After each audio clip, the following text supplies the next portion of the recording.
Okay. Let me share. Oh, let me go here. This out of the way. Okay, so just want to minimize that, get that out of my way. So welcome back, everybody, on this beautiful spring day in Ithaca, New York, as we were just talking about with the snow coming down. So perfect time to look at gardens, as someone said.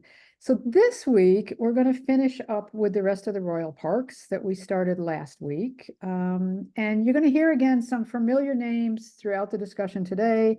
So we'll continue to discuss Henry VIII and Charles I and Charles II and a little bit about Christopher Wren. But we're also going to look at some other royal players in these parks, including William III and George IV. Oops. So the agenda, as I said, we're going to go through the rest of the royal parks today, and there are quite a number of them to cover, as you can see here.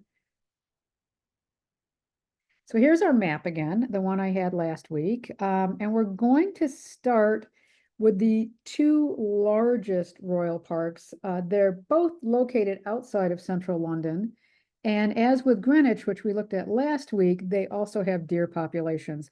So we're going to be going over here on the left to Bushy Park out here in the west, and then Richmond Park. So those are the two we are going to start with.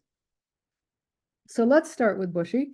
It's almost 1,100 acres, 1,099 acres. And like Greenwich Park that we looked at last time, Bushy has been settled for at least 4,000 years. They found a Bronze Age burial mound here on this site. It was excavated, and the contents are now housed in the British Museum. And there are also clear remains of medieval settlements, and including traces of a large, complex field system from that time period. And as we're going to see then, you know, this park has had life not only, as I said, the Bronze Age, a medieval farmland, also a Tudor deer park, a 17th century water garden, and the site of wartime encampments. So here's a map to kind of show you what it looks like. And you can see it's actually right smack next door to, hard to see down here, but this is Hampton Court Palace. So as I mentioned last time, Bushy became a royal park in 1529 when Cardinal Wolsey gave it to Henry VIII, gifted it in quotes again. And part of that gift also included Hampton Court Palace. So this whole complex here, from the palace down here, and then the all of the land around it. Now, when Henry took it over, of course, the first thing he did, it had been agricultural land up until that point. But as I mentioned last time, Henry really liked to collect wives and collect land for his deer parks. So the first thing he did was he created a deer chase, a hunting ground for deer, basically. He built a brick wall around the park, and there's still part of that brick wall that you can see from the north end of Hampton Court Road.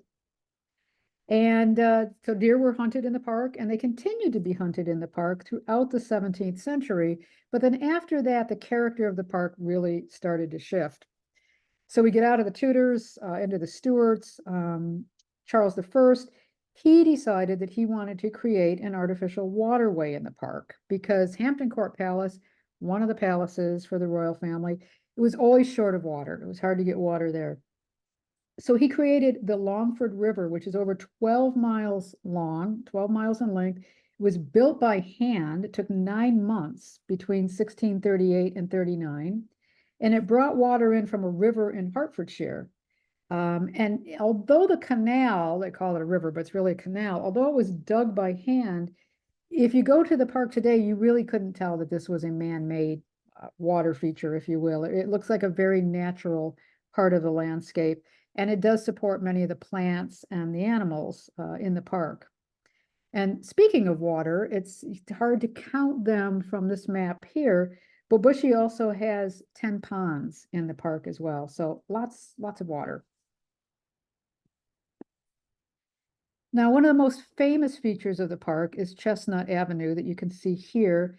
This avenue was originally conceived by James I, the first Stuart king, And he planted an avenue of lime trees. I think we call them basswood trees in the US. But then this area was kind of revamped, redone when Hampton Court Palace was redesigned and when it was extended under William and Mary, the reigns of William and Mary. And at this time, they hired Christopher Wren, and they said, okay, we want to, to have this Lime Avenue, but we also want to make it a grand entrance, a new grand entrance to the palace itself. Because if you remember in that map I just showed you, this runs right down, the park runs right down to the palace. So they said, we want this grand entrance. So basically a road was built through the park that ran all the way to Lion Gate at Hampton Court, and more lime trees were planted, but also this avenue of horse chestnut trees were planted. So now they had this grand avenue leading them down through here. And there was also a fountain put in, which we'll talk about in a couple of minutes. And today, Chestnut Sunday is the biggest day in Bushy Park's calendar. So every year on the Sunday closest to May 11th, people come and they've got this big celebration to kind of celebrate the blossoms of the horse chestnut trees, and you can see them here in bloom. And this has been actually a very popular event. This has been going on since the Victorian time. And they have a parade. The parade processes down this long, mile-long avenue, and it ends up at the Diana Fountain, which we'll look at in a minute.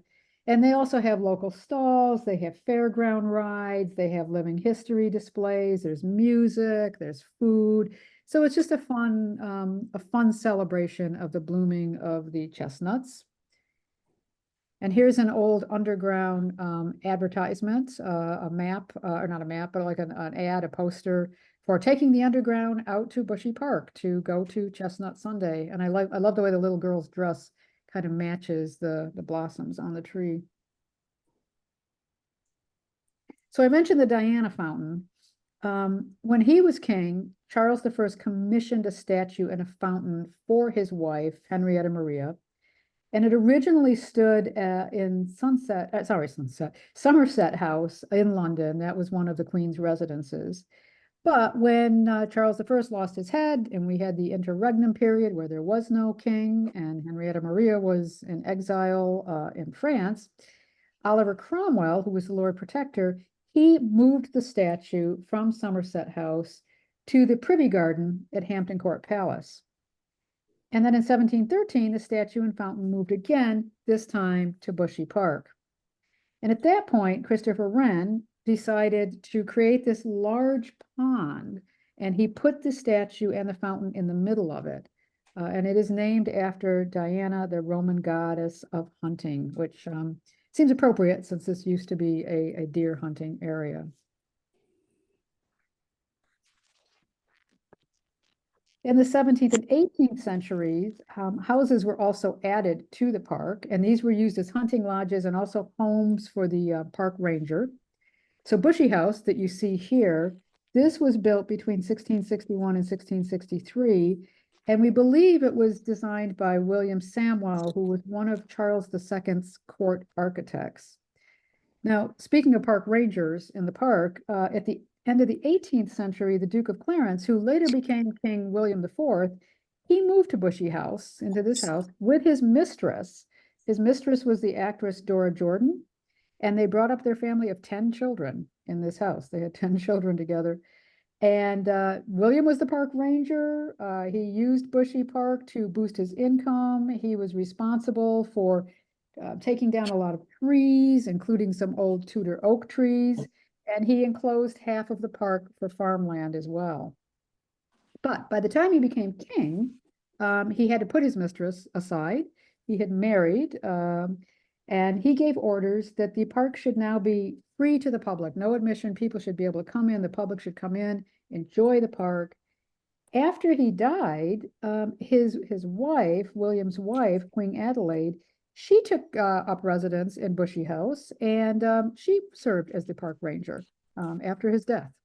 So it's had kind of an interesting history. And then in 1900, the National Physical Laboratory was established in Bushy House. And the building was used as a physics lab. There were temporary labs for electrical, magnetic, thermometric work, chemical research. And by the 1990s, there were over 50 buildings around here that were taken up by the National Physical Laboratory. Today, there's very little scientific research that's taking place in Bushy House. Instead, it's used as a conference facility for the National Physical Laboratory. Once in a blue moon, it's open to the public, but not very often, very occasionally. So some other features of the park. This area is quite beautiful. It was renovated about 15 years ago, I think. This is Upper Lodge Water Gardens, and it has these beautiful Baroque style pools and basins. There's a canal. These were all created around 1710. So it's very beautiful to walk around and see all the water features. But it also played a very significant role during wartime. So in the First World War, there was a hospital for troops here. And then after the war, it was used, some of these pools were used as swimming pools as part of an open air school for East End boys who had respiratory diseases. I don't know if girls were included or not. I only read about the boys. But anyway, children from the East End, boys anyway, who had respiratory illnesses could come out here, get the fresh air, swim in the pools, that kind of thing. And then during the Second World War, the site was used for US barracks. Then it was taken over by the Ministry of Defense, and it played a very significant role in the development of Cold War defense technology. But after the Second World War, this area kind of fell into disrepair. It wasn't being used for anything, and it remained closed until it was reopened, as I said, I think around 2010. They did a major renovation project to clean everything up, make sure everything looked nice again, these pools and these cascades and waterfalls and things. So it's a very pleasant place to walk around. And another very pleasant place to walk around is the Waterhouse Woodland Garden. So in Victorian times, you know, if you went to any of my lectures on the history of London, you'll know that the population was burgeoning. There was a lot of overcrowding in the city. It was dirty, it was smelly, there was a lot of pollution. So these royal parks actually became known as London's lungs, a place where you could have green and peaceful places. You could stroll, you could have picnics, you could breathe clean air. And Bushy became very popular, especially on Sundays. People would go out from the city and come out to Bushy to spend a pleasant Sunday. They put in drinking fountains, water fountains, and you would literally have like busloads of Londoners would come out to Bushy to spend a pleasant afternoon out here. So at this time, they decided to plant some new gardens. And this was one of the most popular ones, the Waterhouse Woodland Garden. It's basically made up of two 19th century plantations of trees that they kind of brought together and made a park around it, made a garden around it. And if you walk through here, especially in the late spring, early summer, it's just full of azaleas and rhododendrons. So if you've been over to the Cornell Botanical Gardens, it's kind of like that, but bursting with all of these azaleas and rhododendrons. Now, I mentioned a minute ago about Upper Lodge Water Gardens and how that played a role during the wars. And Bushy Park, the park itself, also the whole park supported the war efforts in some ways. So during World War I, areas of land in the park were turned over to the Dig for Victory scheme. And that basically was encouraging civilians to grow their own food in order to reduce Britain's reliance on imports. And during the Second World War, they did this again for the production of food. They used it for the production of food because in the 1930s, about 75% of the pre-war food for Britain was imported and imported by ship. So when you had these German U-boat blockades going on during the Second World War, this really threatened the ability for food to get into Britain. When you think about that much food being imported, that was a real problem. So they used this park and other parks as well to grow food. And also during this time, George V gave his permission to use Upper Lodge, the water garden area we just looked at, as a home for Canadian soldiers who were convalescing. And it was called the King's Canadian Hospital. And the kind of tie to Canada is still commemorated today. I don't have a photo of it, but commemorated by a totem pole. that was installed in the Canadian Glade in the Waterhouse Gardens in 1992. And then in 1942, still going back to the Second World War, the park became Camp Griffiths, which was the base for the U.S. 8th Army Air Force, and later the Supreme Headquarters Allied Expeditionary Forces. So there were at one time 3,000 men that were housed here. And supposedly this is where General Eisenhower planned Operation Overlord, which was the code name that was used for the Allied invasion of Northwest Europe that began with the D-Day landings. So you can see they have these memorials here kind of commemorating this area being used for this. So quite a tie to the war years and the war efforts. And it's also, Bushy is a great place to explore a variety of animals and bird life. If you walk around here, as I said, deer, obviously, voles, this little guy here is a vole, rabbits, hedgehogs, bats, woodpeckers, kingfishers, kestrels, all kinds of wildlife are abounding here. So it's a nice, pleasant little hop out, especially if you're going to Hampton Court Palace. You can go over to the park and walk around. Okay, now let's go to Richmond, which is the largest royal park. This is 2,500 acres. This area is believed to have had a connection to royalty going back to the 1200s. But it really wasn't until the late 15th century when Henry VII built a palace in Sheen, which is now Richmond, basically. He built the Palace of Sheen. And then this area started becoming more prominent in this kind of royal life cycle. And Henry and his successors would again hunt in the general neighborhood.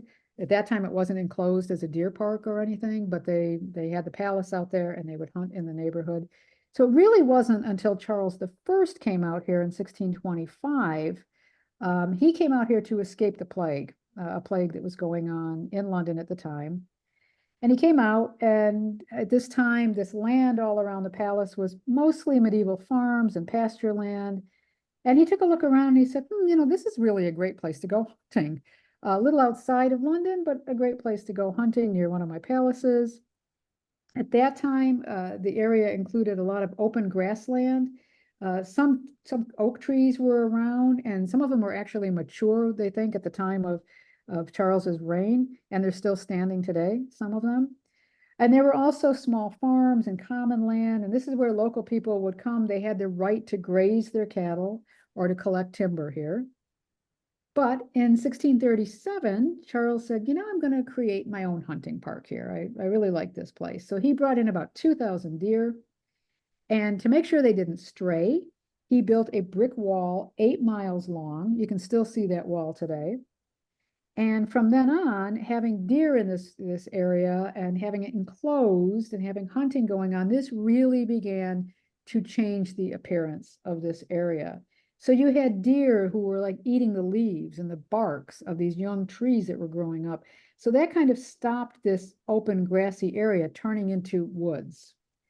And also there were these old, the ancient trackways and field boundaries that had been there from the medieval times. Those disappeared as the grassland developed. So it really gave a big shift in this area.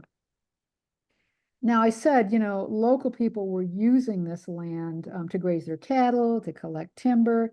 Obviously, they were not happy. They were very, very unhappy with what Charles did. Not to mention there were some small farm holdings that he just kind of took over. So he had to pay compensation to some of the landowners, and he had to restore the right of people to walk in the park and collect firewood. And the way he did that was they put a ladder up so you could climb over the walls on ladders and go in and get your firewood. But yeah, not a popular move on the part of the king.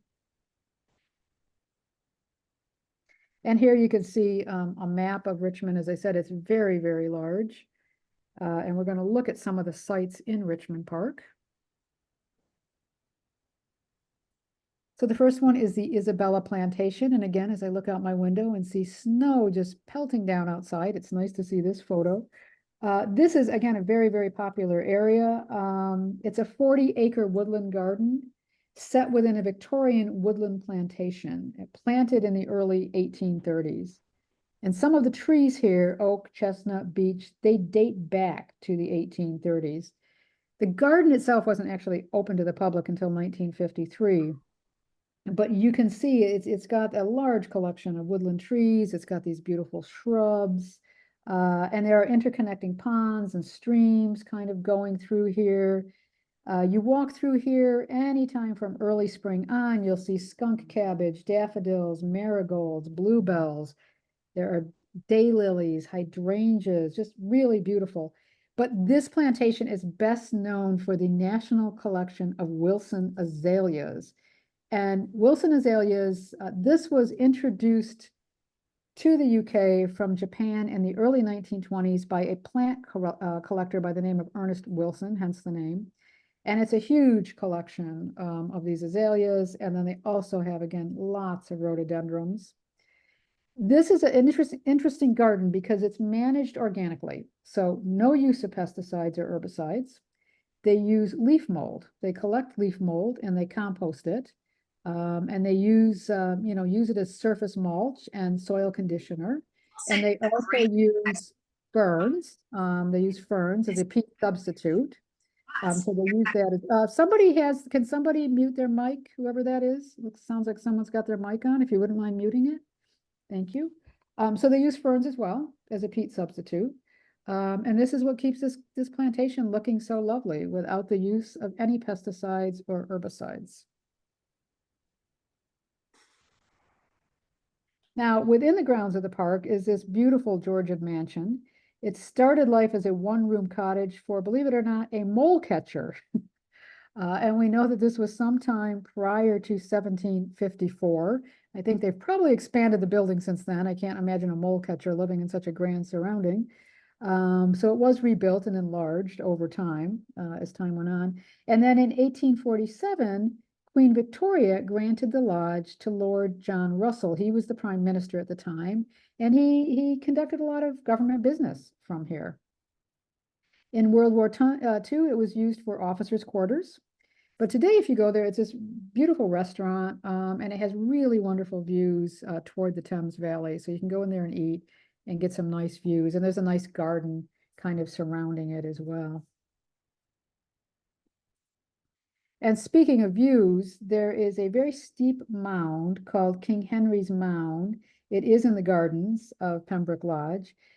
It used to be thought, the traditional story was that this was the spot where Henry VIII stood on the 19th of May, 1536, to look out for a rocket being fired from the Tower of London. And that rocket was going to signify that his then second wife, Anne Boleyn, had been executed for treason.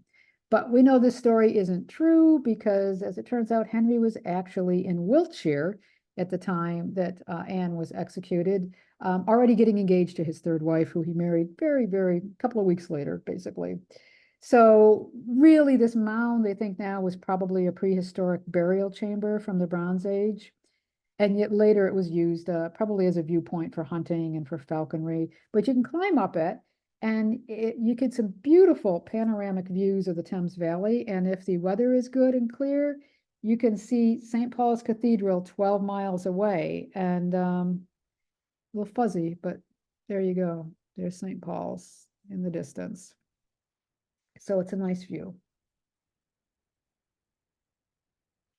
Richmond is one of the top UK sites for ancient trees, and it supports a variety of rare species, different kinds of fungi, birds, beetles, bats, grasses, wildflowers. It has protected status as an important habitat for wildlife, and it's a national nature reserve.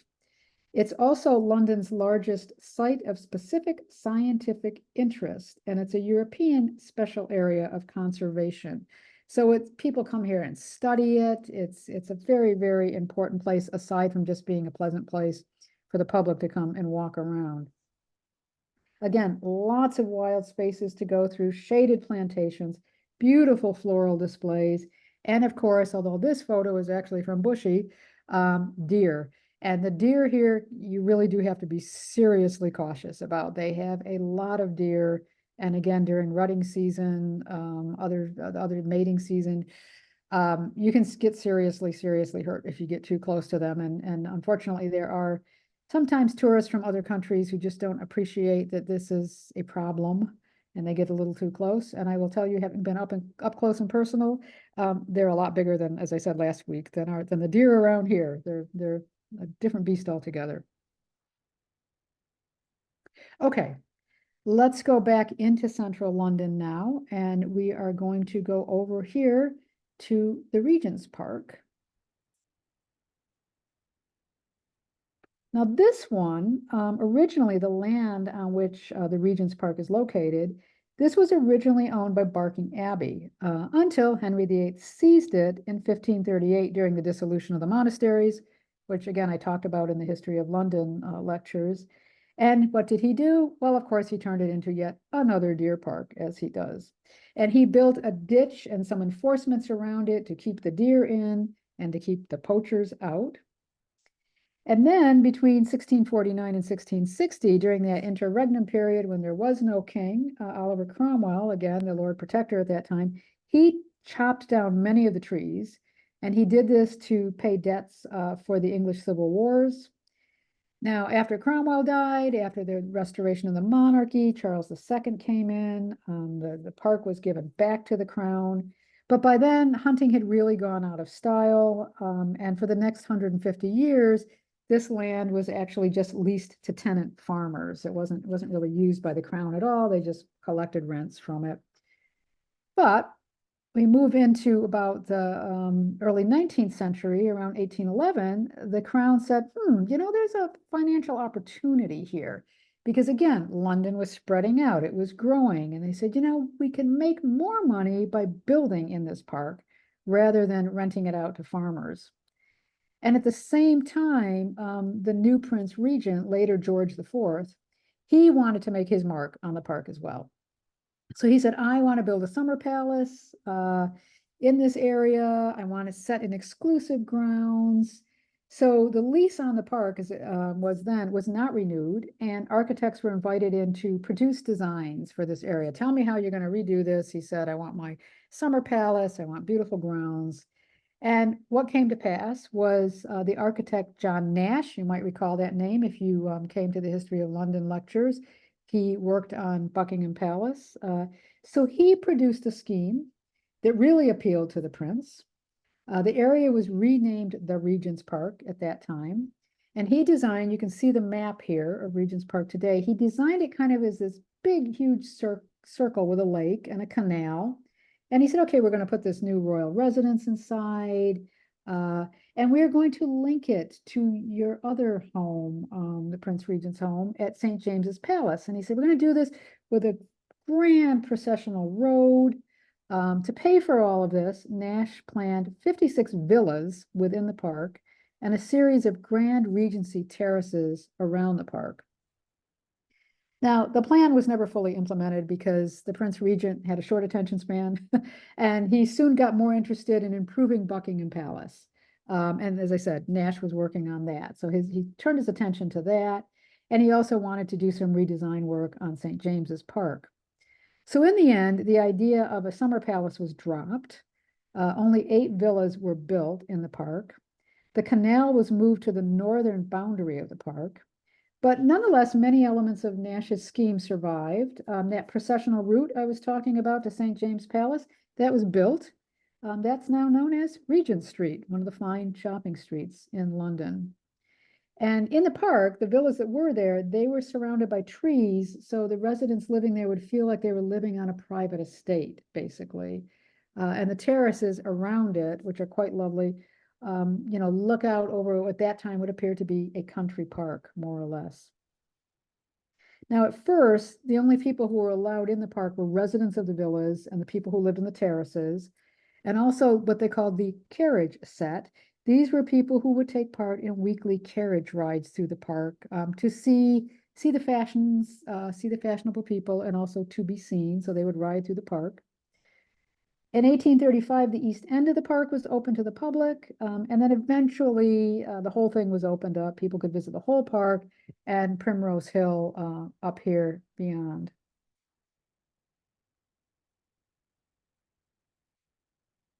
In January of 1867, there was a tragedy that took place at Regent's Park on the lake.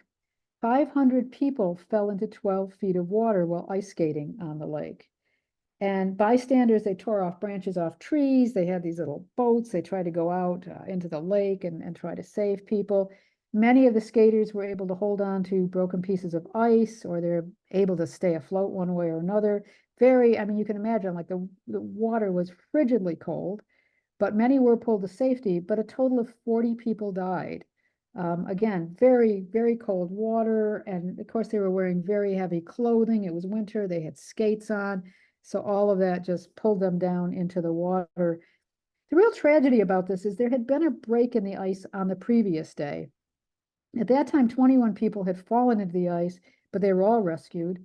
As a result, warning notices did go up about dangerous conditions on the lake, but they were largely ignored. People went out on the ice anyway. So, you could make the argument, well, it was kind of the skaters' fault. They ignored the warnings. But it was also noted that the park keepers at the time, they were concerned about the welfare of the collection of waterfowl on the lake. So what they had been doing was breaking the ice around the edges of the lake to provide open water for the birds. And unfortunately, those breaks, those cracks in the ice that was caused by breaking the ice open, that was disguised by a layer of snow that covered it. So, people should have been heeding the warning signs, but at the same time, they didn't know that there was cracked ice under there as well. This was said at the time to be the worst weather-related disaster in Britain. And as a precaution against this ever happening again, the water was drained from the lake and the lake bed was raised with soil and concrete. So the lake is now only 4 feet deep instead of the 12 feet that it had been before. But that was a sad incident that happened in the park. But back to more pleasant things. One of the highlights, this is one of my favorite parts of the park, is Queen Mary's Rose Garden. Now, local societies had been leasing the space that was left by these unbuilt villas, these planned villas that were never built. And one of the societies that rented space was the Royal Botanic Society. And in the 1930s, they decided, well, we're not going to renew our lease on this land. And so this area became a formal rose beds called the Queen Mary's Garden, named for George V's wife. There are over 12,000 roses in this garden, and it really is quite lovely. So here are just a few photos from the last time I got to visit. They have these beautiful garlands, seating areas in here. Beautiful types of all kinds of roses, and quite fragrant to walk through, as you can imagine. So a little bit of summer on this wintry day. Speaking of George and Mary, the main entrance to the gardens is marked by the Jubilee gates. These are iron and gilded semicircular gates installed to mark the silver jubilee of George V and the official opening of Queen Mary's Gardens in 1935. And you can see it down there, the date on the gate, May the 6th. This is another very pleasant area of the gardens of the park, but very different in flavor. This is the Japanese Garden Island. It's very pretty. It's got a waterfall. You access it by a footbridge. It's a very unique, very different looking area compared to the rest of the park. And you can see the waterfall on the left. And then the Avenue Gardens, this is, again, really a pleasant place to stroll. They have formal displays of spring bulbs, summer beddings. There are tiered fountains, evergreen hedges, these huge ornamental bowls. We'll look at one in a minute that they fill with flowers.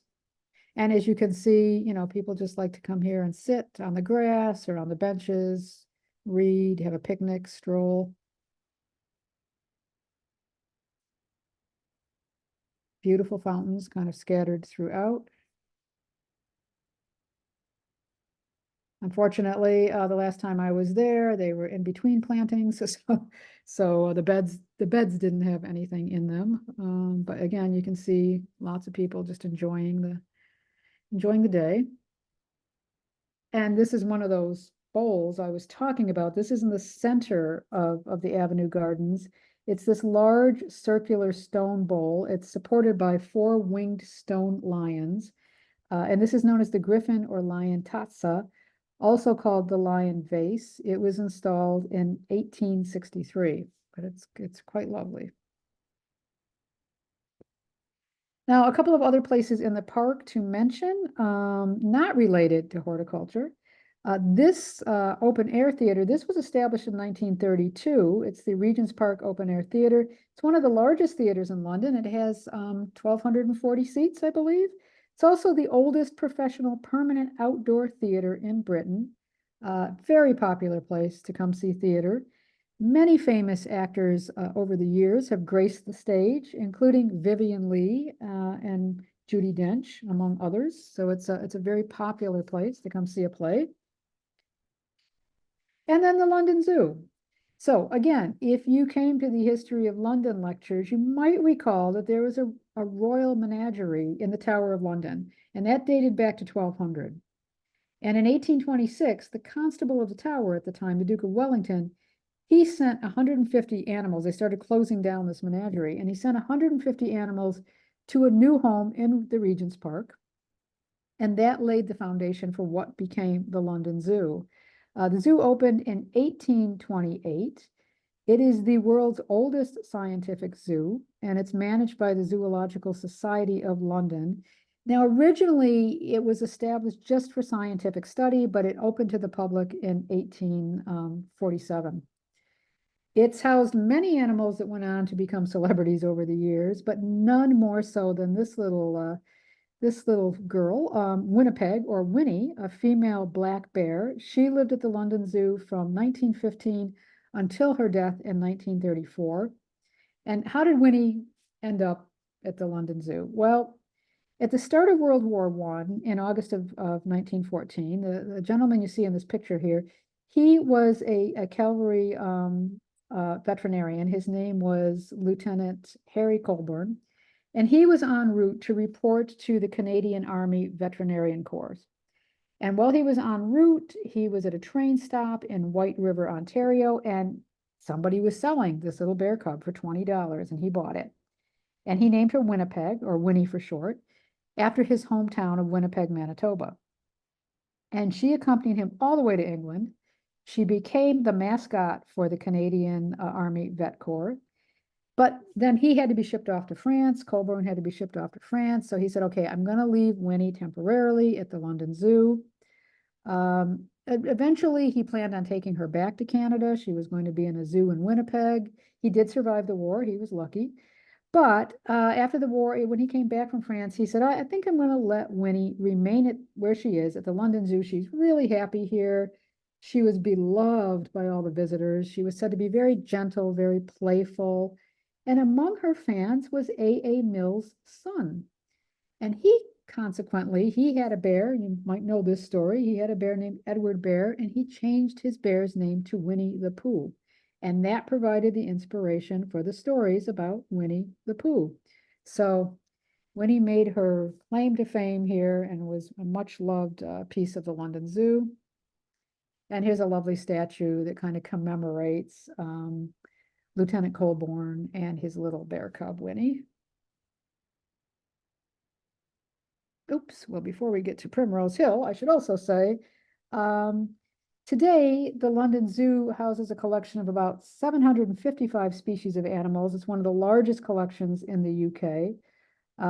And aside from the zoo, just getting back to the park itself, again, another great place for wildlife. So within the park, there's a very large wetland area. There's over 100 species of wild birds. And there's also a breeding population of hedgehogs in the park. Now we get to Primrose Hill. I mentioned this a minute ago. This has some of the most spectacular views across London.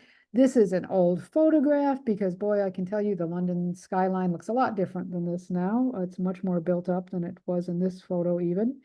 But this is a beautiful place to get views across London. It's separated from Regent's Park by Prince Albert Road and by the zoo itself. This area, again, was once a deer chase, appropriated by Henry VIII. Also a place where duels would take place, where prize fights took place. But at the top of the hill, if you go up to the top of the hill, it's one of the 6 protected viewpoints in London. And the summit is almost 206 feet above sea level. And the trees are kept low so as not to obscure the view. So it's a, again, very popular place for people to go hang out in the summer, but also some very nice views. Okay, now we are going to move from the Regent's Park and we are going to go over to Green Park, which is very close to where we were before, again, close to Buckingham Palace. So when we were at St. James's Park, but now we're going to go to the Green Park.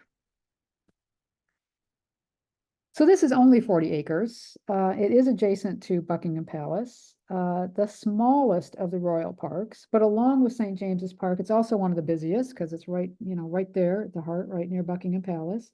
Its first recorded history dates back to 1554. Historians think it was probably part of the original St. James Park that Henry VIII had acquired in 1532, what we talked about last week. Now, initially, this area was meadowland, used for hunting. Occasionally, duels would take place here. Charles II, when he was king, he wanted to be able to walk all the way from Hyde Park to St. James Park without ever leaving royal land. So he acquired the land between these two parks. He put a brick wall around it, and he called it Upper St. James's Park.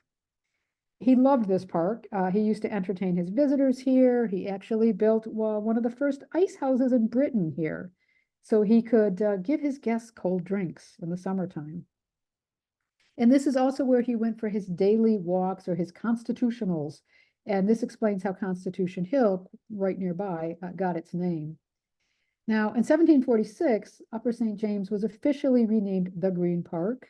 Nobody uses the in front of these parks anymore, like the Regent's Park, they just call it Green Park, Regent's Park. We don't know the exact reason for the new name, why it was changed to Green Park. It may be because at the time, the park was an open meadow with very few trees, or it may date back to a tale that we can't really verify about Charles II and his wife. Apparently, she caught Charles picking flowers in the park to give to another woman, and she was so upset by this. She ordered every flower in the park to be pulled up and that no more should be planted in the park. Now, we don't know if this is true or not, but to this day, there still are no formal flower beds in the Green Park. But if you walk through here again in the spring, like this time of year, there's a riot of, there's about, I think they have 250,000 daffodils that are planted here. So it's a very beautiful place to walk around when it's in bloom. The park has historically been the setting for fireworks, for national celebrations, but not without a cost sometimes. It was used for a national party in 1746 to celebrate the end of the War of the Hanoverian Succession. And at that time, the royal family arranged a great firework display and they commissioned the composer Handel to write his music for the royal fireworks. And they built this Temple of Peace. It was built in the park, but it was used to store the fireworks for this celebration. But during the fireworks display, a stray rocket hit the temple. And as a result, 3 people died and 10,000 fireworks were destroyed in the fire that followed. The temple more or less blew up. And then in 1814, there was another party in the park, this time to celebrate the 100 years of the Hanoverian royal family. And they had another temple, the Temple of Concord. That was built in the park. That burned down during the event. So maybe they started getting the hint that building temples in this park was not a good idea. Now, today there are still royal gun salutes. And this is, you can see this picture here. There's ceremonial guns are fired to mark special occasions, such as the monarch's birthday, Remembrance Sunday, what Americans call Veterans Day, and the state opening of Parliament. In the 1820s, John Nash re-landscaped the park as part of his alterations that he was doing for St. James's Park that we talked about last week. And you saw trees being planted here for the first time. Constitution Hill was straightened to make a processional route into the Mall outside of Buckingham Palace. So all that went on at the time. And more recently, the park has really become a place of remembrance, for remembering people who served in the two world wars. So this is the Canada Memorial. This was unveiled by the late Elizabeth II in 1994, and it's in commemoration of the 1 million Canadians who served with the British forces during the two world wars. And that kind of narrow space you see going up here, with this kind of point here, this basically, it divides the memorial in two, but this faces the direction of the Canadian port of Halifax in Nova Scotia, because that's where many Canadian service personnel sailed from, sailed to Europe from. And the bronze leaves, I'm going to see if I can enlarge this so you can see the leaves here in the water. There they are, a little fuzzy, sorry. They are made in granite, but they're maple leaves, which is, of course, the national symbol of Canada.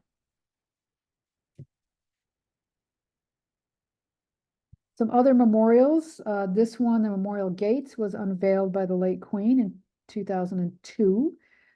This is next to Constitution Hill, and it's dedicated to 5 million servicemen from the Indian subcontinent, from Africa, and from the Caribbean who either served or lost their lives in the two world wars. So you've got these pillars here, and they're carved with the names India, Pakistan, Bangladesh, Sri Lanka, and then they also have various countries in Africa, the Caribbean, the Kingdom of Nepal is carved on here.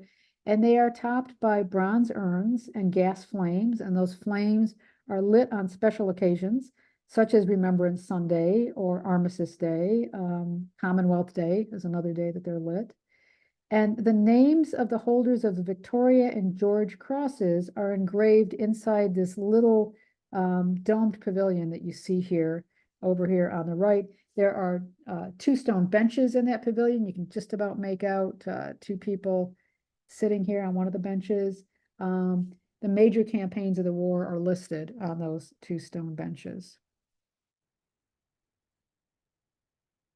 And then finally, there is the Bomber Command Memorial. This commemorates the more than 55,000 who died while serving in the Bomber Command during the Second World War. Also unveiled by the Queen, the late Queen. Okay, now let's go from Green Park over to Hyde Park, and this is one I'm sure you're all very familiar with. Hyde Park is about 350 acres. It was seized from Westminster Abbey, this land was, by Henry VIII in 1536 as part of his dissolution of the monasteries. It remained private royal property until James I decided to allow limited public access to it.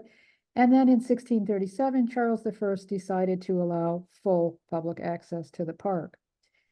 Now, during the Great Plague in 1665, which we talked about in the History of London lectures, many citizens of the city of London, that 1 square mile, they fled and they came out here to camp at Hyde Park because they thought this would help them escape the disease. Toward the end of the 17th century, William III moved his court to Kensington Palace.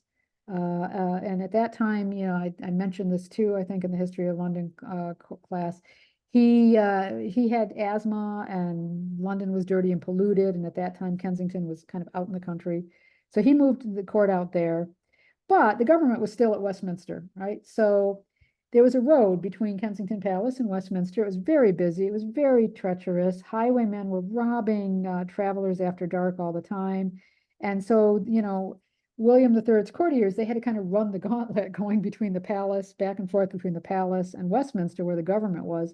So in 1690, the king ordered the route to be lit by 300 oil lamps, and that was by way of providing safe passage for carriages and riders, and it made it the first lit highway, if you will, in England.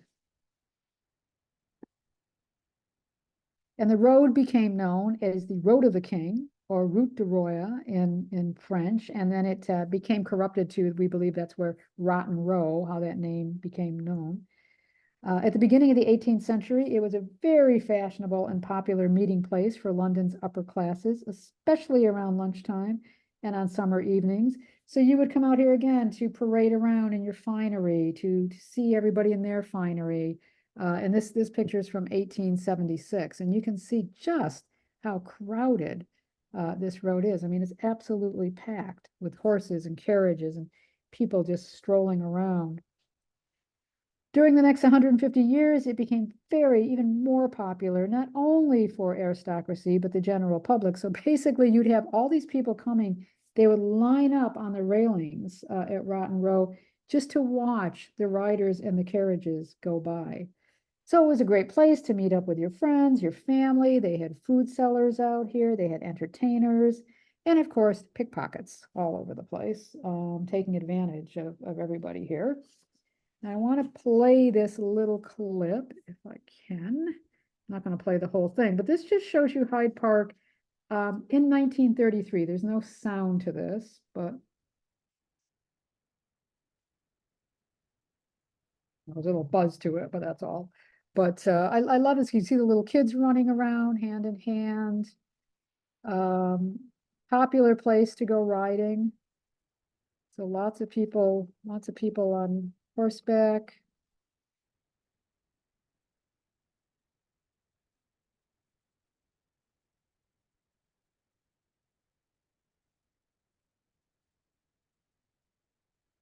All dressed very nattily in their riding clothes.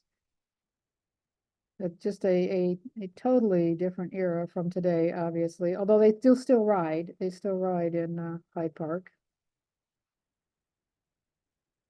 And I love this, that's the soldiers marching by. So all kinds of life going on at this time in the park. Very, very popular area. Okay.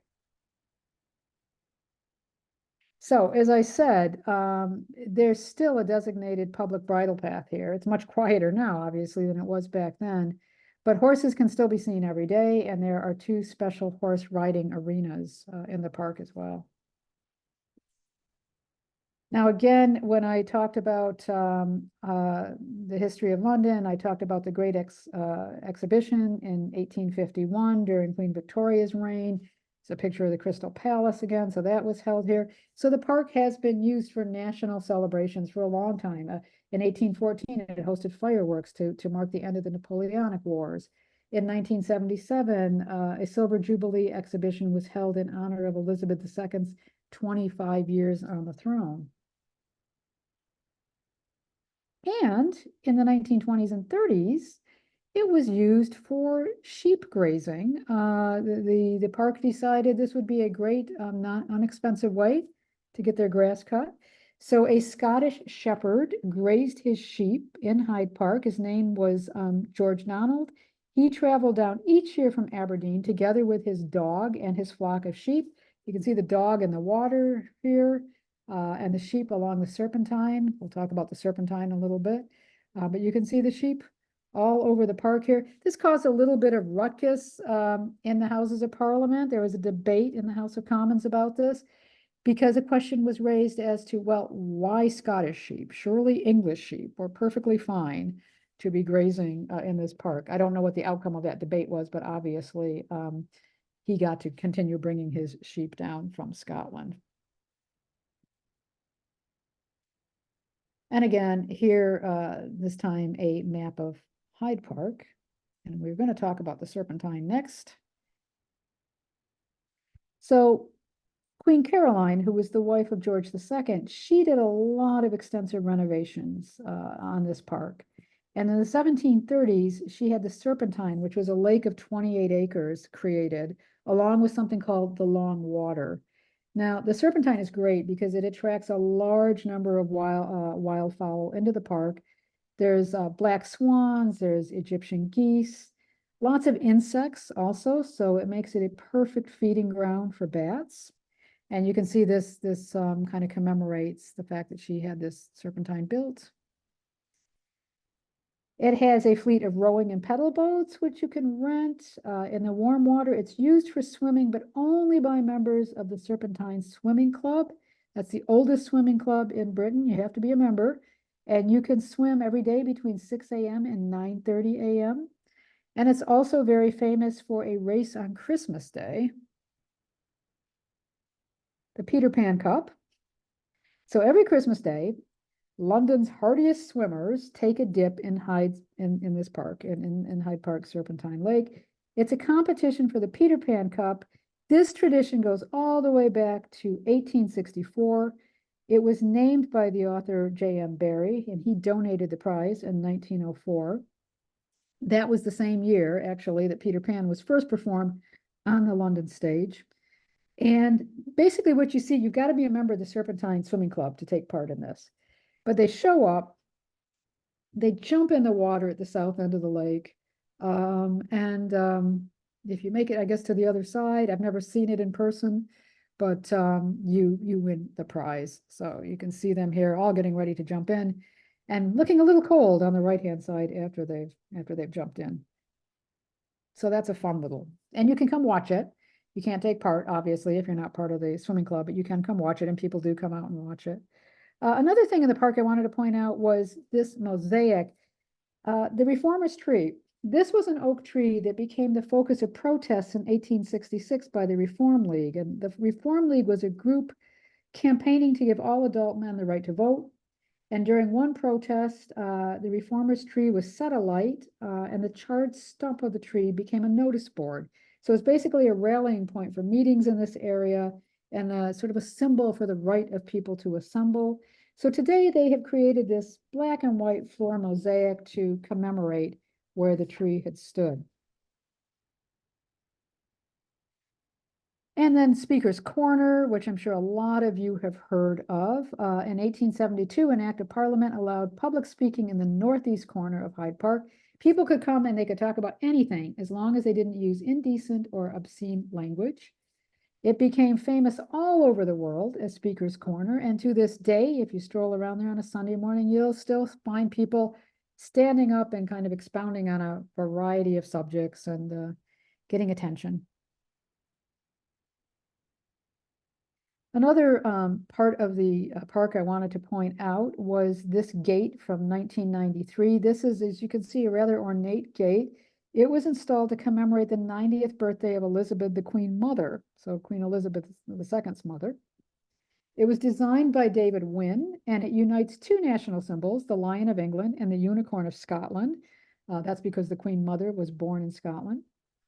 It's made from stainless steel, funded by public subscription. And again, if I zoom in, you can see there's a peacock, there are little birds perched in the branches and flowers. Another commemoration is this rather unique memorial to Diana, Princess of Wales. This was opened by the late Elizabeth II in 2004. This fountain contains 545 pieces of Cornish granite. Each of these pieces was shaped by computer-controlled machinery and pieced together using traditional methods. It's designed in a way that allows the water to flow from the highest point in two directions, and then it kind of swirls and bubbles around, and then it kind of meets in a calm pool at the bottom of the fountain. The water is constantly being refreshed from London's water tables. And you can see here children playing in it. And you can see some of these kind of granite stones in here. And then I really like this piece of artwork in the park. This is Serenity. It's a bronze sculpture. It's located on the south side of the Serpentine, quite near that Diana Memorial Fountain. It's inspired by the Egyptian goddess of nature, and it was designed by the British sculptor Simon Gurdon and installed in the park in 2009. And I just think it's very pretty. It does look serene to me. It's a very nice location. But the other part of the park that you don't get to see, most people never get to see, is the hidden pet cemetery. This first opened in 1881, and a little graveyard, not so little actually, it's got a lot of graves in it, came about after the death of Cherry, a Maltese Terrier. Now, Cherry belonged to the children of Mr. and Mrs. J. Lewis Barnard, and they would come to Hyde Park regularly to visit. And they befriended the gatekeeper at the time, a guy named Mr. Winbridge.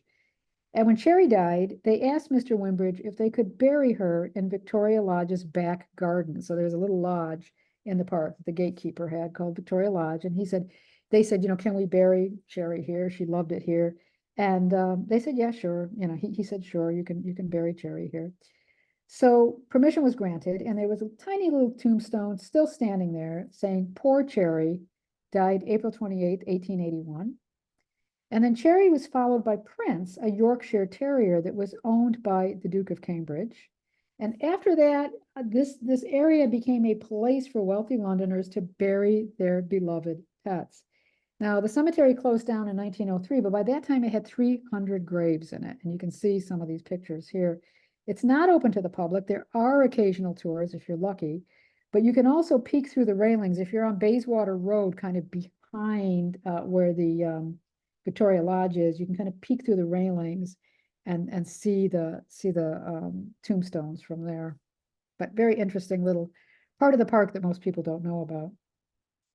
Okay, moving right along, we are now going to go to Kensington Gardens, which is basically the same piece of land, just kind of divided in the middle here.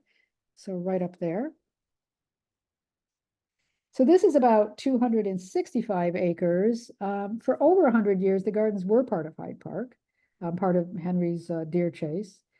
But it was three royal women who created the landscaping that you see today.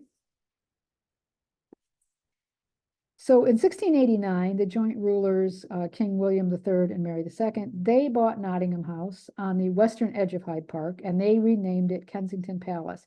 And they made it their prime home in London. Again, as I said, William was trying to escape the pollution because of his asthma. Queen Mary began to create a palace garden of formal flower beds and box hedges. She wanted the style to be Dutch because her husband was Dutch, and she wanted to make him feel at home. And then the garden was enlarged when Mary's sister, Anne, became queen in 1702. She took 30 acres from Hyde Park, and she asked her landscape designers to create an English-style garden. And she also added the orangery, which is next to the palace. Nice place to have afternoon tea in the orangery there. So she added that to the palace. But the biggest changes came in 1728 when Queen Caroline, who was the wife of George II, she really began to transform Kensington Gardens into the park that you see today. She took another 300 acres from Hyde Park, and she employed Charles Bridgeman to produce a whole new design for her. And the focus of this new garden, in part, was this round pond, and you can see it here in front of the palace that was placed here. There's an avenue of trees that radiate out from the pond, kind of like spokes of a wheel, and each avenue was giving a different view back toward the palace. Bridgeman and Queen Caroline also dammed the Westbourne stream to create a natural-looking lake called Long Water, and they also used a ditch rather than a fence to separate Kensington Gardens from Hyde Park. Now, the gardens were open on Saturdays to anyone who was dressed respectably. You had to be respectable looking, so you had to be dressed in the right kind of clothes to get into the park, however that was determined. And the main path, called the Broad Walk, that became just as fashionable as the Mall in St. James's Park as it had been during the reign of Charles II. So people would stroll down there to be seen and to see the finery.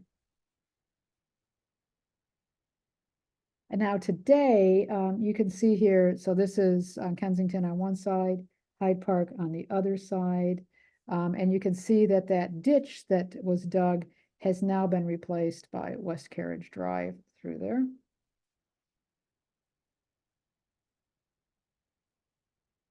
In 1837, Kensington Gardens lost its kind of spot in the limelight, if you will, because Queen Victoria grew up at Kensington Palace. But when she became queen, she moved her court over to Buckingham Palace. So there weren't too many changes made in the 19th and 20th centuries. As I said, that ditch was filled in, and West Carriage Drive became a new boundary between the two, as we saw on the map. And then the Italian gardens were added in 1860. And then a sunken garden was added outside Kensington Palace in 1909. And that's the one I showed you. If I jump back here a little, that's the sunken garden, but we'll see another picture of that in a minute. So there's the sunken garden. I don't think it's quite as elaborate looking now as when I took this photo. I think they have redesigned it yet again, but this photo is from when I was there in the spring once, and it was just bursting, obviously, with tulips and other spring bulbs.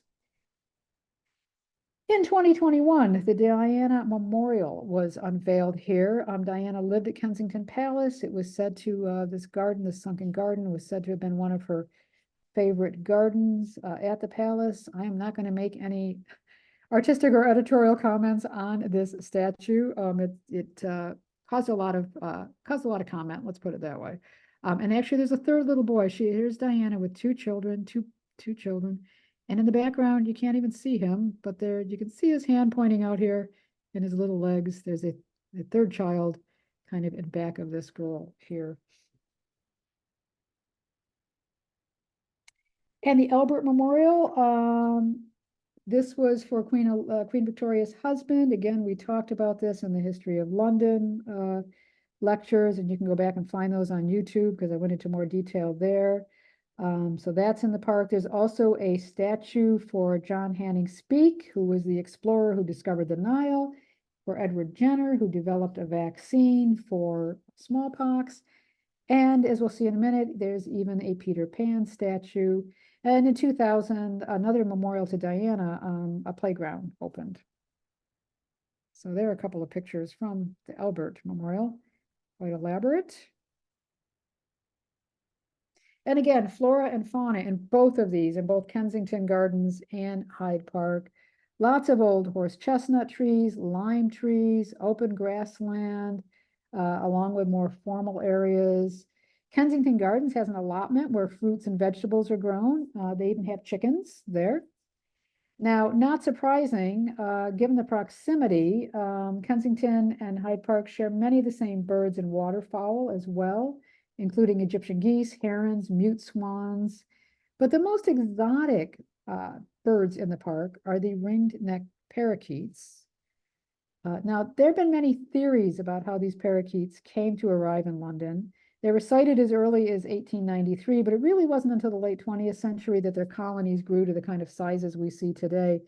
There were all kinds of legends. You know, one said, oh, during the filming of The African Queen back in 1951, Katharine Hepburn and Humphrey Bogart were shooting some scenes in London, and parakeets got loose.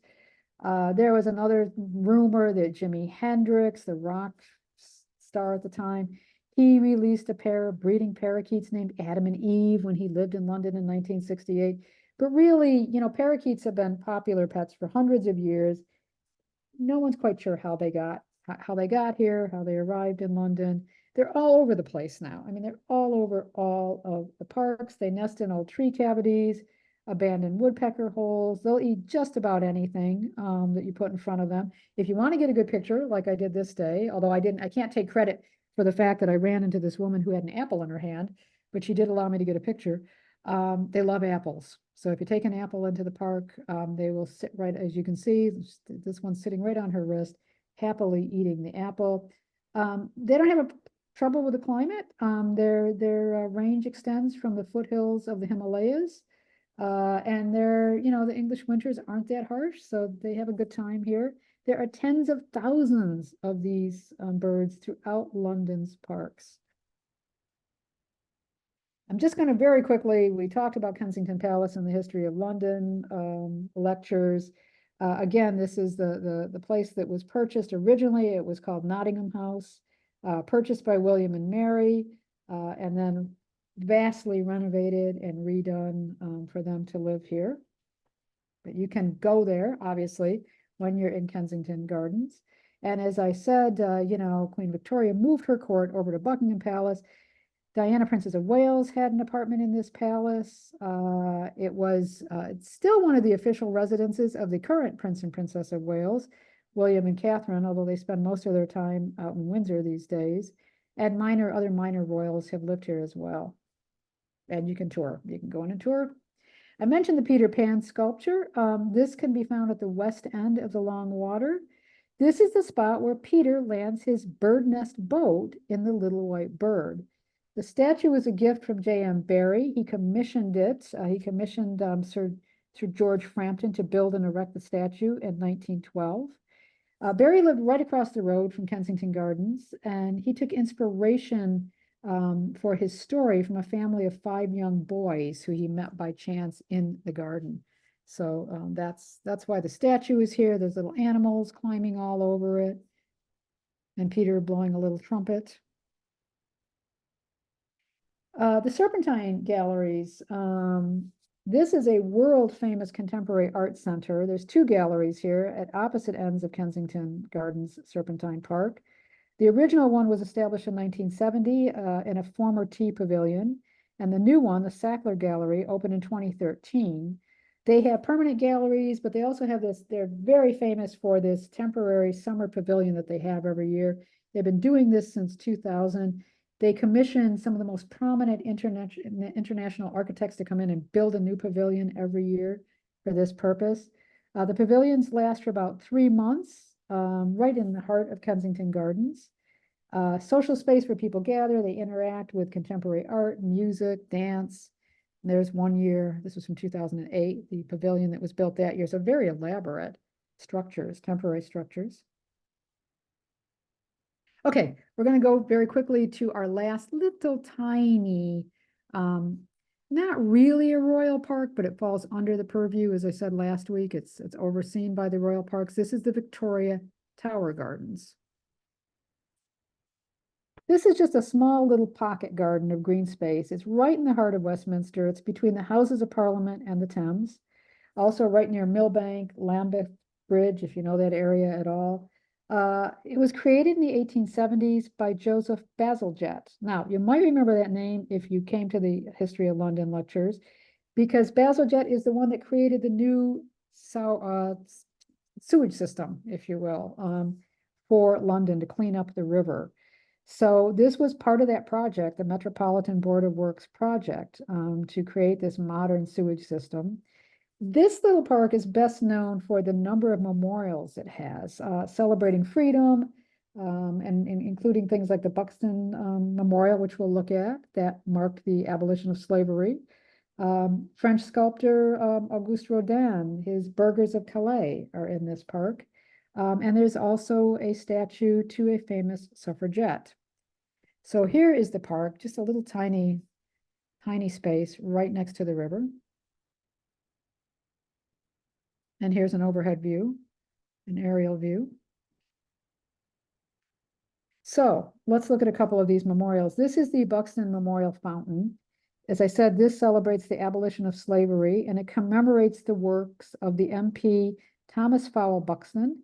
He campaigned against slavery in Parliament, and he helped to found the British and Foreign Anti-Slavery Society to abolish slavery throughout the world. The monument was first installed on the edge of Parliament Square in 1865 by Buxton's son Charles, but then it was moved to this spot in 1957. And it's quite lovely. And then the Burghers of Calais, this was created by, again, the French sculptor Auguste Rodin, and it represents the idea of freedom from oppression. So basically, this tells the story of the siege of Calais in 1347 during the 100 Years' War. At that time, Calais had been surrounded for a year by English soldiers under Edward III. And the 6 leading citizens of Calais, these burghers, they said they offered to die if Edward would spare the rest of the townspeople. So basically, they said, we'll give up our lives if you spare the citizenry. And Edward's wife, Queen Philippa, she heard about their offer. And so she went to her husband and said, listen, please spare, if you're going to, if the town surrenders to you, spare everybody's lives. So Edward agreed. All the people of Calais were allowed to leave. Rodin made his original sculpture in 1889 to stand outside the Calais Town Hall. And then he later made 4 casts. And this is one of those 4 casts. And it was purchased by the National Art Collection Fund in 1911. And then finally, we talked about this woman in the History of London lectures. This is a memorial to Emmeline Pankhurst, the leader of the suffragettes who campaigned for the women's rights to vote. She died in 1928, a month before all adult women could finally vote in elections. And this shows her, she was a great public speaker, and this shows her in one of her stances, kind of giving a speech here. Inside the pedestal she's standing on, there's a small metal box containing her letters and her obituary that was published in the Times, the London Times. The memorial is by A.G. Walker. It was unveiled in 1930 by the then Prime Minister, Stanley Baldwin. Must have been a hard task for him because he opposed votes for women. And as I said in the History of London lecture, musicians from the Metropolitan Police, some of whom had arrested suffragettes during demonstrations, were asked to play for the ceremony. So, next week, we are going to move on to a collection of other gardens and parks in London, not as famous as some of these royal parks we looked at today. So I'm hoping to surprise you with some of these. Some of these you may not know about, including hidden gardens, a medicinal garden, an ecclesiastical garden, a garden known for its, a park rather, known for its Japanese gardens, and gardens in the sky. So we've got all of that to look forward to next week. And with that, I am going to stop sharing my screen. And I saw that there were, and I'll turn on my video. Oops. And I saw that there were a couple of chat comments. Ah, yes. Thank you. Thank you, Peter. Peter said the American New England aster. Peter Davies was Peter Pan. I did not know that. Yeah, if you check on Wikipedia, that's who it was. So I'm Peter Really? Pan. I'm gonna check. I should have checked that ahead of time. Yeah, as far as the floral photos go, I love taking pictures of flowers, and I hardly know the names of any of them. Yeah, well, Names of it's some of called them. Michaelmas Daisy in England, but it is the New England aster. It's very beautiful. It's very pretty. Yeah, So yeah. it's a garden plant exclusively there, and here it's a plant in the fields. Ah, interesting. I'm pretty So, sure that's what it was. I'd have to see the leaves to be sure, but it sure looked like a flower of New England aster.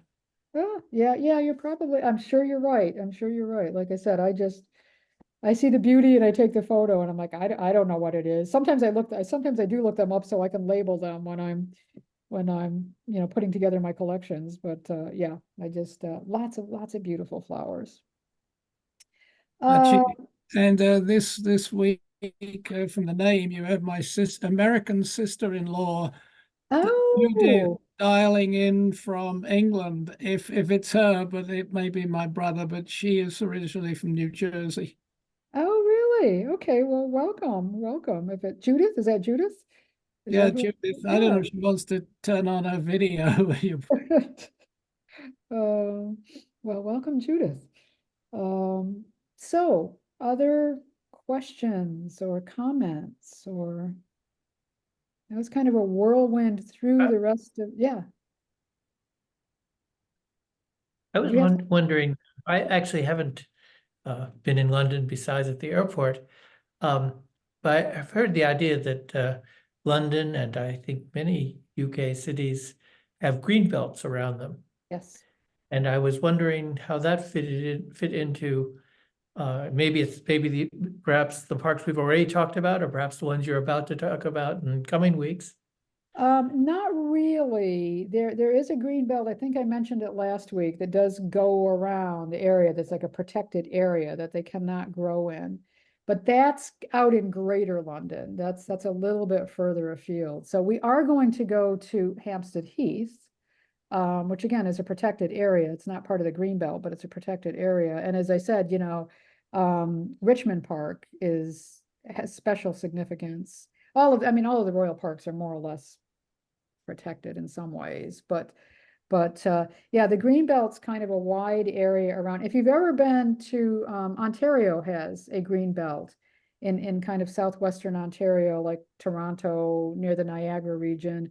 Although that one's under threat right now because the premier of Ontario is a guy named Doug Ford, who is not popular with some people.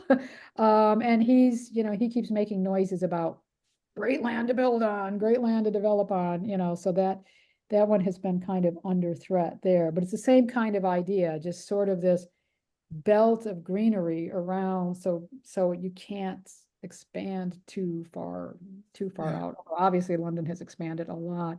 But the great thing about London, again, well, I mean, New York City too, when you think about Central Park, I mean, when you get into some of these parks, you can almost forget you're in the middle of this mega city. You're kind of, it is wonderful that they still have these areas that are not only enjoyable for people to walk through and enjoy some fresh air and whatnot, but also to protect the environment, to have all these different species of insects and animals and birds and things. So it's really great. And I think next week I'm going to show you one. I don't think it's the final week. I have to go back and look at my outline. There is a sweet little tiny, it's not a place for conservation or anything. It's it's tiny, tiny, tiny. But it's right in the heart of the city, which is very, very busy, especially during the week. On the weekends, it's a ghost town because no one's working in the city on the weekends. But it's this little tiny, tiny pocket garden. And honestly, you go in there, it's very popular during the week with office workers, but you go in there and you almost forget that you're surrounded by all these noises and the buses and the hustle and bustle of tons of people around you. So I just love finding those little areas too, those little tiny areas that people don't know so much. Oh, only the locals, the office workers know about it, but tourists don't know about it. So yeah. The London Green Belt was founded after the Second World War. I'm not sure the exact date. It's not a park, No. and it starts about 10 miles from the center of London and extends for another 10 miles, rather like a donut. Yeah, it goes around. Yeah.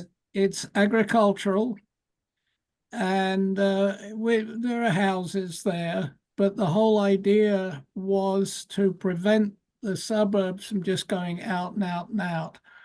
There are now new towns beyond the green belt. The idea was that Londoners could reach the countryside, and you are not allowed to build any houses in that area unless you knock down a house that's already there. Right, Mm. right. You can't put a new structure. It's got to You can't replace. put a new structure. And I was lucky enough during my teenage years to live in the last house of the suburbs before the green belt. Oh, really? Yeah, so we Oh, had city built up on one side of us, and the country fields on the other started side. Yeah. started at our gate. And as I said, there are houses there, but it was houses that predated the Second World War. And Before they put in the green some of belt. them are obviously, some of the farmhouses might be hundreds of years old. Yeah. And there are, typical of the British countryside, there are a lot of paths. There's a right to ramble through English fields. So there are wonderful maps that you can buy at 1 inch to the mile. And all the paths are marked on there. And the paths have stiles to get over the hedges or farmers' gates that you have to close. And so it's an easy place for rambling, hiking, if you're a Londoner. And the bus lines go out there, and so do the train lines, but also some of the underground Are stations now going out there. are Yeah. right out there as well. So it's not difficult to get there.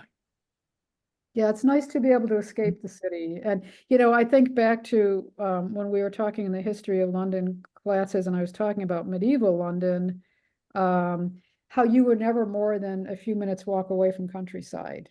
Even though you were in the city of London, that 1 square mile, you were only 20 minutes walk and you were out in the fields. So it's nice that obviously that this is longer than a 20-minute walk, but it's nice that they've got this kind of protected area, as Peter said, that kind of divides London from not letting the suburbs go out so far that people can access, be it by public transport or whatever, to find some greenery a little ways out into the countryside. And the English are great ramblers, I must say. I've done rambling myself and I love it. Like you said, they're just public footpaths everywhere, cutting across fields, cutting across farmland. I think I told the story of the time I I forgot where I was, walking with someone, and it was a public footpath on the map that we had, but there was a bull in the field. And the bull was sizing us up, and we were looking at the bull, and the friend I was with said, they're not supposed to have dangerous animals and on the public footpath or near the public footpaths. But we didn't have any problem with the bull, but that was a little bit daunting. But yeah, it's lovely. It's just being able to walk everywhere, particularly if you're out in the country. And oh gosh, they're just all over the place out in the country. Well, these green belts always sounded like a great idea in city planning. That's Yeah. one reason I think I sort of knew of the idea. Yeah, no, But these- definitely. Yeah, Great to see. a vast amount of Britain is what you'd call zoned. You cannot just plonk a building. You don't have the right to buy a piece of land and plonk a building up. And there are stories like somebody decided to do that and had bales of straw, so you couldn't see what was going on. And some people have been When they made to actually discovered pull them down after they've built them because Yeah, when they yeah. discovered it, they sent in the Yeah. bulldozers. If Yeah, you didn't have I mean, there are certain circumstances in which you can get permission if something is essential to the community, but you don't have the right just to say, oh, I'm going to put a building up. yeah. And in fact, I don't know if Anthony and Judith are actually on. I see there they live in the South Downs National Park. Oh, wow. And again, where they are, you cannot build. Yeah. You can take over a house that's already there, or you can knock it down if you like. It's possible in some semi-urban areas to get permission, but everything is by permission. And they have 10 acres, and they have a path going across their land. And my brother says trees keep falling down on it. Well, it's his job to remove the trees. Yeah. Which has been a bit of a problem with some recent storms. But they haven't come on the video, so I don't know if they're still or not. Yeah, I wish the US was a little more proactive that way. In terms of zoning. I mean, we do have zoning regulations, obviously, but yeah. Excuse me, I think our conversation has somehow set off a Siri in some remote part of our house, Uh-oh. which I think I have to go turn off. Okay. And I as well have to pick up our dog at this point, but thank you very much. No, thanks for coming, Alan. Any other questions or comments? Well, Okay, thanks again. That was fascinating. well, thank you for And coming. then I discover all the parks I never visited. I never visited Bushy Park, so it's going to be on my itinerary next time. There you go. Yes, go out to Bushy. There's a lot of interesting things to see. And I will see everybody. And thanks again, as always, for your insights. Peter, you always add very interesting insights, having your own perspective as a Brit. So that's always helpful. So we will see everybody next week and hope for some nicer weather, maybe. I haven't looked at the forecast. The sun's out up here shining. Oh, it over is not snow. here. It's still snowing here. Oh, Yeah, well, it's dark and snowy here, but hey. well, I'm only a few miles away, and here is brilliant sun Really? with Wow. about a couple of inches of snow on the ground. Yeah, no, it's still snowing here and it's dark, but there it is. There it is. Spring will come. See everybody next time. Thank you, Bye. Deb. Thank Thanks you. for coming.